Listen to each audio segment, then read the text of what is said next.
¿Qué tal? ¿Cómo está? Bienvenido, bienvenida a una nueva edición de Entrevistas CNN. Mi nombre es Nicolás Cabargas y el día de hoy vamos a hablar con el autor de este libro. Uno que de manera increíble le hace justicia también a una portada increíble para hablar de fronteras visuales de la transición, arte, publicidad y cultura de medios en el retorno a la democracia de Chile. Le damos la bienvenida a Sebastián Vidal, su autor. ¿Qué tal, Sebastián? ¿Cómo estás?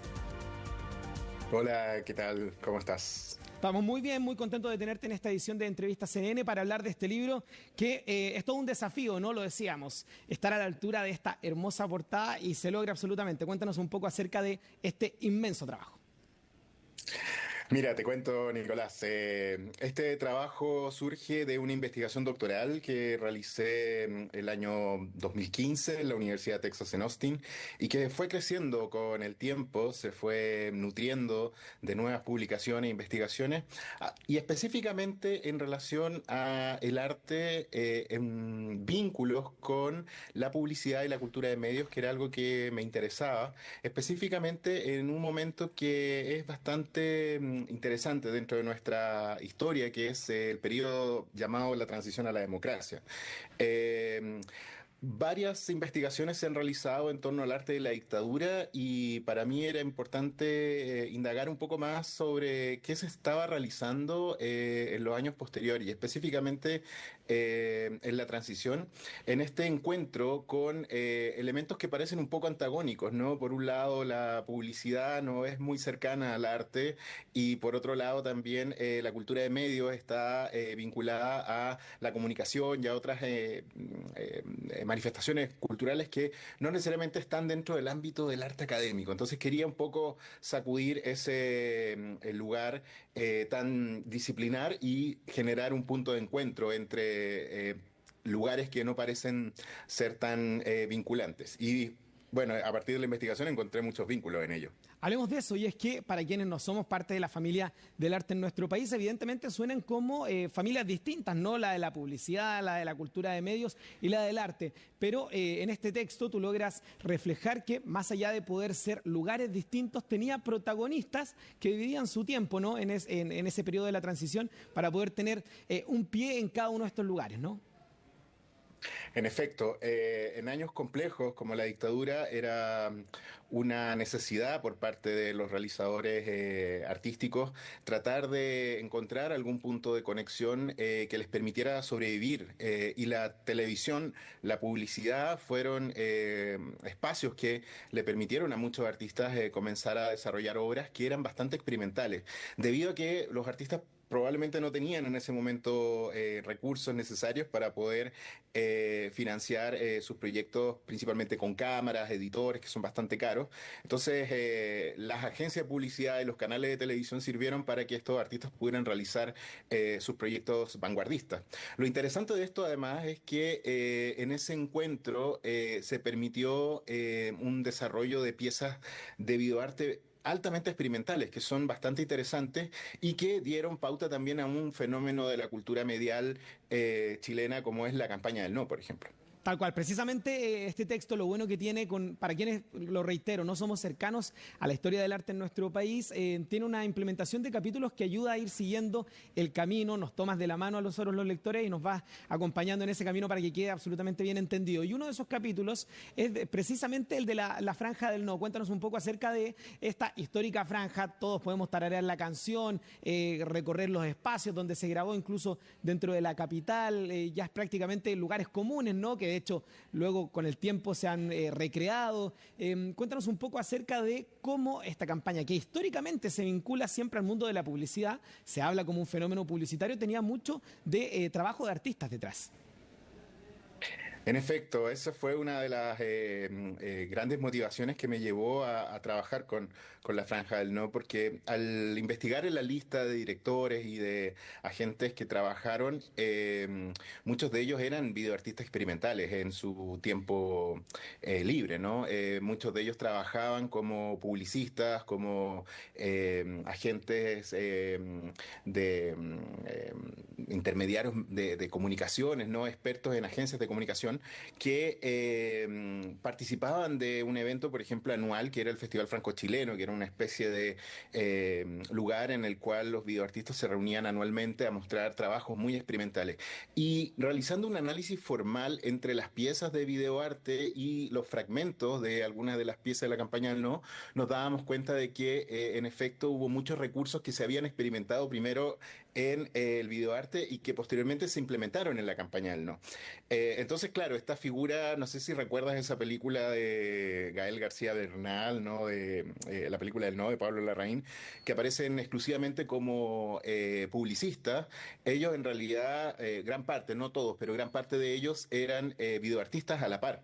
Entonces también hay un puente interesante entre la experimentación audiovisual y el resultado de esa franja, el exitoso resultado de esa franja. Y al final termina siendo la culminación de lo que decíamos, ¿no? Estos artistas que tenían un seudónimo muy probablemente el fin de semana trabajando para agencias de publicidad, vendiendo productos literalmente sábado, domingo y de lunes a viernes con una carrera absolutamente paralela en tiempos tan complejos como la dictadura. Lo decíamos, la construcción de este libro nos acompaña durante diversos capítulos y de la franja del No te quiero llevar al Cuando el hielo no tiene nombre, Chile Expo Sevilla 92. 68 toneladas de un iceberg trasladado desde nuestro país a España. Cuéntanos un poco acerca de eso y el rol que tuvo el arte también, el mundo del arte en particular, con respecto a esta tan particular representación de Chile.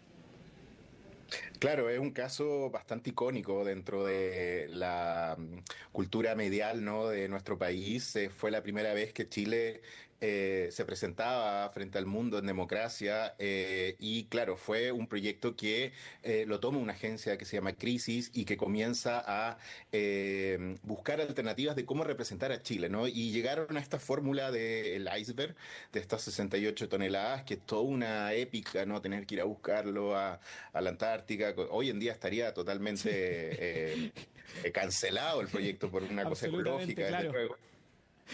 Pero en ese momento era una manera de generar simbólicamente diferencias con América Latina, esta cosa de entender el vecindario, ¿no? Como un espacio poco productivo y nosotros queríamos mostrar justamente en esos años de desarrollo y despliegue tecnológico, de hiperdesarrollo, hipercapitalismo también, una mirada que permite de alguna manera desarrollar apuestas, por ejemplo, con el salmón, por ejemplo, cómo mantener la cadena frío, ¿no? Es bastante simbólico eso.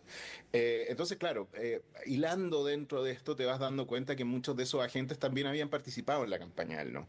Y varios participaron con proyectos de arte dentro de lo que era el pabellón y también dentro de las propuestas que finalmente no llegaron a cabo, ¿no? Hubo artistas emblemáticos como Juan Downey, Gonzalo Díaz, Gonzalo Mesa, ¿no? Que participaron con propuestas para este pabellón y que finalmente no llegaron a puerto y finalmente fue este colosal iceberg de 68 toneladas, como bien señalas, que fue puesto en esta cúpula de acero con cristal, ¿no? Ahí para exhibirlo en el verano más caluroso de Sevilla de ese momento. Qué mejor que 68 toneladas de hielo para separarse los vecinos, ¿no? El Caribe no es Chile, Chile es otra cosa en esa construcción de la transición de nuestro país. Un 1992 de la Expo de Sevilla que también tuvo la creación del Fondar, ¿no? Algo que va a lograr construir la identidad del arte en Chile, en particular en los 90 y principios de los 2000, ¿no? En efecto, calza justamente con la implementación de nuevas políticas culturales a nivel de país, el desarrollo también de instituciones que empiezan a avalar el desarrollo de las artes visuales en Chile, entre ellos, como bien mencionas, el Fondar, pero también están la Galería Gabriela Mistral y otras entidades más que fueron fundamentales dentro de esos primeros años de la transición.